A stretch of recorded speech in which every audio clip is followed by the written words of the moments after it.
2024 साधारण निर्वाचन तृतीय पर्यायर मतदान आज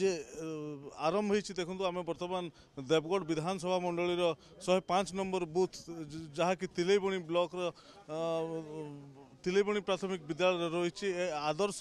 बूथ भाव या गणना कर देखो ये जो आम आज आसी पहुँचू देखो बर्तमान भोटर मध्य प्रबल उत्साह देखा प्रबल खरा सत्वे गरम सत्वे जो महिला रही से हाथ में छता धरी पुरुष मैंने अच्छा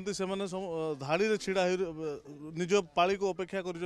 निज मताधिकार सब्यस्त करेंगे। देखो ये जो गणतंत्र ये हूँ एक महान पर्व एबे निजर जो निज अंचल जो माने विकास करेंगे से भली से माने वर्तमान प्रार्थी को बाछिबार ये बेल आसी से वर्तमान उत्साहित रही। देखो वर्तमान प्रशासन पक्षर जो बूथ तैयारी करा ये समस्त प्रकार व्यवस्था कराई सुंदर टेंट सांग को ये देखो मेडिकल जहाँ फैसिलिटी रहा कथा औषध कहतु ठंडा पानीय जल कहतु समस्त प्रकार व्यवस्था रही या सत्वे ये जो भोटर रही बूथ में प्राय 1300-1400 भोटर रही जहाँ ये व्यवस्था रही व्यवस्था को लेकिन समस्ते संतोष प्रकाश कर आम पचारि बुझा। देखो ये जड़े भोटर को किभली रही ये जो आनुषंगिक व्यवस्था कर बूथ पे जो आनुषंगिक व्यवस्था कर संतोष कौन कौन व्यवस्था कर हाँ आमे तो आज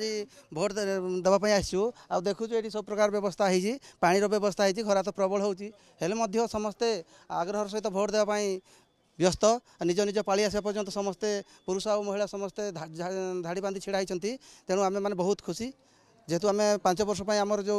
निर्वाचन आसी यहाँ आम उपयुक्त प्रार्थी को भोट दे आमर अंचल उन्नति आम चिंता कर टेम्परेचर थाउ थाउ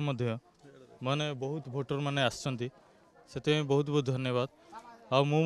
राउरकेला आसी राउरकेला जॉब करे एठिकार जो भोटर अच्छा भोटर उत्साहित अच्छा भोटर संतुष्ट अच्छा एठिकार जो भाई व्यवस्था करा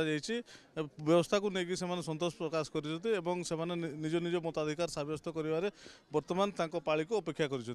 देवगढ़ विधानसभा मंडली Tileibani block Tileibani block 105 number booth Brijesh Ranjan Sahu Nandighosha TV.